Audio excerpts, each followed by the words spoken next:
Alright, hi everyone. So for the last 2 months, I've been stuck in pretty much constant ADHD paralysis. I'm still in it, but I'm slowly coming out the other side. And even when it felt completely impossible, I still managed to get things done during that time. And also, as you can probably tell from the background, we moved and I'm extremely tired. We're still trying to settle into this space. I'm also still trying to figure out the best spot with a good light to film. So bear with me while I figure that out. But for now, this is where we are. So these last 2 months have been a lot for me. I learned more about myself and my ADHD in this time than I expected to. And one of the biggest things that I learned is that ADHD paralysis isn't just one thing. There are apparently 3 different types, and within these 2 months, I managed to experience all 3. Yay! Also, quick note before we start, ADHD paralysis isn't an actual medical term, and these aren't official categories, but it's a way people with ADHD often describe different ways it shows up. And I'm sharing how it looks in my own experience. So we'll just go through each type one by one, what it actually is, what it looked like for me, and what helped me get through it. So the first one is task paralysis. And this is probably the one that everyone thinks of when they hear ADHD paralysis. That's what I thought too, at least. Task paralysis is when a task feels too big or you just don't know where to start and you keep avoiding it. But avoiding it doesn't make it go away. It just sits at the back of your mind, bothering you the entire time while you do everything except the thing you're supposed to do. And you're not even relaxing while you do that. You're stuck in this in-between state where you can't rest because you feel guilty, but you can't work either because you just can't start. For me, this showed up hard during the move. Packing, unpacking, cleaning the new apartment. My brain looked at all of that and saw one giant undefined task. It was one huge blob in my head and I couldn't see where to get into it. There was no obvious starting point and I didn't know where to even begin with something that big. There was a couple of things that helped, and one of them was shrinking the task down to something incredibly small. I would stand in the kitchen and instead of thinking, I have to clean this whole kitchen, I would just name the tiniest possible thing that I could do. Moving one dish from the sink to the dishwasher, wiping one counter. Nothing more than that. And I wouldn't even decide that ahead of time. I would just walk into the kitchen, look around, and figure out what felt easiest to me in that moment. We're all overwhelmed by different things, and different things feel easier to each of us. For example, cleaning a sink is easy for me. So that's usually where I start. But it might be the worst possible task for you, and that's fine. You just need to find your own easiest entry point. Then as I was getting close to finishing that tiny task, I would ask myself, what is the easiest thing that I can bounce to next? And I would go do that. And then the next tiny thing. And little by little, the big task got finished. Because I kept stringing together small, manageable pieces until they added up to something whole. I also kept writing these small steps in my notebook as I went. Writing helps me personally, but you don't have to. You could just say it in your head. I would just write the task as I decided it, go do it, and then cross it off, and then decide the next task and do it, and so on. And watching that list grow gave me a little dopamine hit of its own, which made me want to keep going. I also gave a lot of breaks in between, which helped a lot. Another thing that helped was talking to myself through the whole thing. And I mean that in 2 ways. The first is narrating what I was doing like a coach would. Like, okay, pick up the notebook, open to the page where you left off. Good. Now write the first sentence. Something like that. It sounds a little silly saying it out loud, but when your brain is stuck, having an actual voice walk you through the next physical step gives it something to follow. You become your own narrator for a minute, and that's enough to keep your hands moving. The second way is the supportive side of it.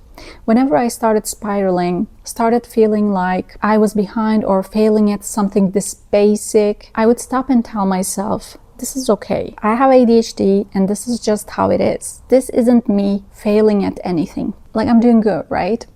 And I would actually list the things that I've already done instead of always focusing on all the things that I haven't done yet. Your brain, when it's overwhelmed, loves to zoom in on everything that's not done yet and ignore everything else that already is. So that combination, the narrating and the encouraging, mattered as much as the tiny task trick itself. The tiny task thing gets your hands moving. The self-talk is what keeps you from quitting halfway through out of frustration or shame. It sounds small, like talking to yourself like that, but it's actually one of the most underrated tools for this. Understanding yourself and being kind to yourself while you're in it is really half the battle. I also use a time ladder for task paralysis in general. I've got a whole separate video on this with body doubling, actually. If you want to go deeper into it, you could just use that video as your timer too. The idea is the same as the kitchen thing. You start small, you start with just 2 minutes, and then you ease yourself up from there. Like you do 5 minutes next, and then 8 minutes, 10,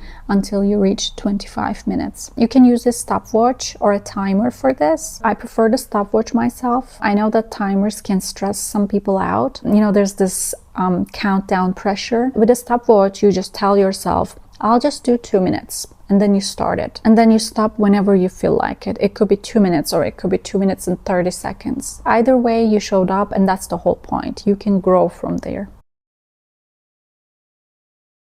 The next one is mental paralysis, and it's what happens when you got too many thoughts, too many emotions, too much stimuli, all coming in at once. Your brain hits overload and shuts down. You can't organize anything and everything feels like static. So this is the one that hit me the hardest these past 2 months. And the reason it happened is almost ridiculous. I simply started writing more.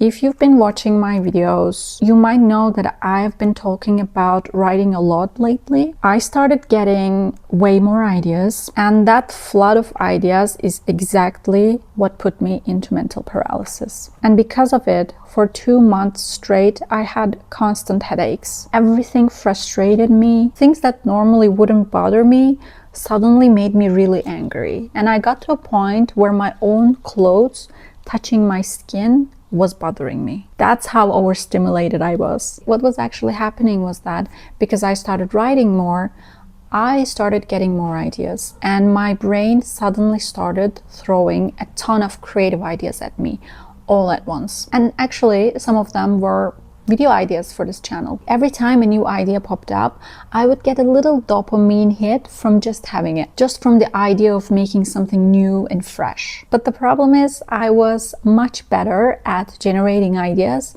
than I was at actually starting on any of them. My brain was more interested in the next new idea and the novelty of it and all of the what if possibilities. And it wasn't really interested in sitting down and doing actual work on the ideas that I already had. This is a really common ADHD thing. Like ADHD brains tend to generate ideas, connections, and what if branches really fast. That's part of why brainstorming and creative problem solving often come easily to us, and also why we tend to see unconventional solutions that other people might miss. But the flip side of that is that we struggle with prioritizing, decision making, and actually sitting down to work on those creative ideas. When you got that many open doors in front of you, picking one and actually walking through it is really difficult. So in a way, an ADHD brain is a brain that is obsessed with possibility. People love to call that a gift. Maybe it is in theory, but if you can't act on any of those ideas, it stops feeling like a gift pretty fast and starts feeling exhausting instead. In my opinion, in some ways, it's even worse than having no ideas at all, because now you're carrying around all this unrealized potential and it just sits there nagging at you. And on top of all of this, I knew for those 2 months that I was going to move. Every single time I got an idea, I would catch myself thinking, I'll do it after we move. I don't know why my brain latched onto that, but I think it's probably connected to time blindness. You know the feeling when you have an appointment at 2 p.m. and your brain decides you can't do anything else until then, and you're not even doing anything, you're just kind of suspended waiting. That, except instead of a few hours, for me, that was 2 whole months. I was in a 2-month waiting mode, and that sounds crazy when I say it out loud. Like 2 months of not being able to start things, and this happened during the exact time that I was getting the most ideas in my life that I've ever had. Like the timing was terrible. And I actually assumed paralysis only happened when things were going badly. When I was stressed, when I was behind, when I was exhausted, running on nothing. I had no idea that it could also come from the opposite direction. Things were actually going well. Like ideas started coming all the time. And at first it felt amazing, like my brain finally had turned on properly. But then I would sit down to work on something, and within 10 minutes I had like 20 mental tabs open. All the ideas were just rushing at me, and the actual thing that I sat down to actually work on got abandoned. And this happened over and over again. I wasn't producing anything real. I was just spinning. And what I think was actually going on underneath all that was ADHD brains get dopamine from planning, from generating ideas, from imagining the finished version of something. That feeling of this could be incredible is a reward signal. So your brain chases it. The actual execution doesn't feel nearly as good in comparison. It's slower, it's uncertain, and the result is never quite as perfect as the version that existed in your head. So your brain finds ways to stay in the planning phase, and it dresses up as productivity. You feel busy, engaged, creative, but nothing is actually getting done. This one needed something calmer than the other two because it is rooted in overwhelm and too much stimuli, not in one specific task or decision. For me, this meant setting my notebook aside, giving myself a real break from the brainstorming itself. I know that that might sound wrong, like I was giving up or letting those creative ideas go to waste, but I wasn't. I had enough ideas already. What I actually needed was to start acting on the ones that I already had, not collecting more of them. So I still made quick little notes whenever a new idea popped up, just a line or two, but I stopped sitting down for full brainstorming sessions. And that alone helped a lot. It gave my brain permission to stop generating for a while, which was the hardest part. Like it felt like letting the paralysis win at the time. But every time I tried to push through it instead, the mental noise got louder. Forcing it made it worse. And stepping back is what actually broke the loop, even though it went against every instinct that I had. The other thing that helped was making myself pick one small task and actually finish it. Not plan it, not sit there deciding if it's the most important thing. Just something concrete, something small, followed all the way through to the end. Seeing something from not existing to existing, one paragraph written, one email sent, that gives your brain something real. After all that time getting rewarded for planning and never for actually finishing. It's a smaller dopamine hit than imagining a whole finished project, but it's a real one. If sensory overload is part of what you're dealing with too, then reducing input helps more than pushing harder does. A quieter environment, less visual clutter, stepping away from screens for a bit. Sometimes you really just need to lie down in a dark room for 20 minutes and not be asked to do anything. And that way, you're giving an overwhelmed nervous system a chance to come back down. And the third one is decision paralysis, sometimes also called choice paralysis. This is when you've got a few options in front of you, and instead of picking one, you start turning over every detail of each option. You get stuck comparing and comparing and comparing until you're frozen and no decision gets made. The ADHD brain tends to treat every option as equally important and as equally urgent at the same time, instead of letting them sort themselves into an order. They all just sit there competing for your attention, and none of it goes anywhere. For me, this showed up the most once I'd already stepped back from all the brainstorming. I had a notebook full of ideas, right? Way more than I could ever act on at once. And now the problem wasn't generating ideas anymore, it was choosing one. Every idea had something going for it. And every idea also had some reason that it might not be the right one to start with. I would sit there flipping between options, unable to commit to any single one, and that became its own form of paralysis, layered right on top of the mental one. The first thing that helped was setting a timer around 10 minutes and forcing myself to decide within that window. I mostly don't like forcing myself into doing anything. Like, I don't like the just do it advice, but for this case, it was actually one of the very few things that worked for me. And while deciding, I would use a process of elimination. So I would take 2 ideas at a time and I would ask myself, which one sounds better right now? And let go of the other one.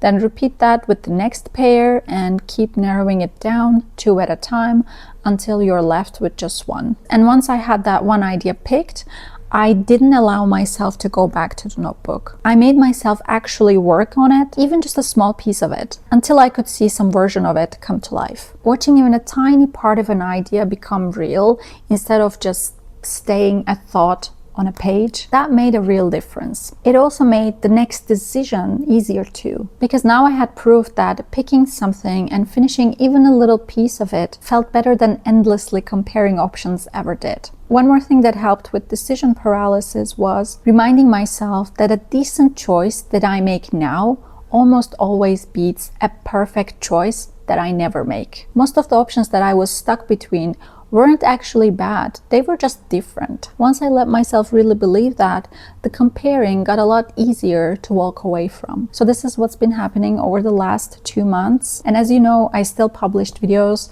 I moved, and I kept up with my other responsibilities. Maybe I didn't do everything perfectly, like I wasn't posting every week, or my videos weren't edited the way that I wanted them to be, but I still managed to keep going. I continued. Oh, and also, I didn't mention it, but interstitial journaling also helped a lot. So what's actually changed after all of this is that now I understand what's happening.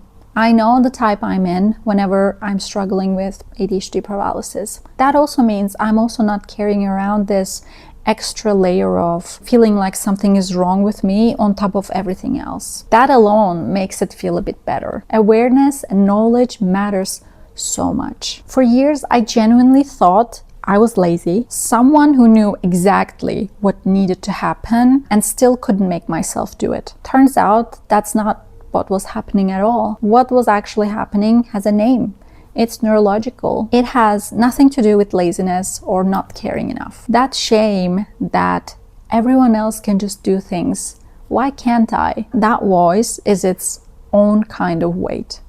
And none of us need that. So that's where I'm at right now, little by little, trying to get out of this ADHD paralysis that's been going on for way too long. And I'll be slowly making all the videos that I said that I would do and hopefully posting much more often. So yeah, that's it for this video. If any of this sounded familiar to you, I'd like to know if you experienced any of them, like task paralysis, decision paralysis, mental paralysis. Did you know these existed? Because honestly, I really didn't. So leave your thoughts in the comments, or if you also have any solutions of your own, I'd also love to read those. All right, thank you guys for watching as usual, and I'll see you in the next one. Bye.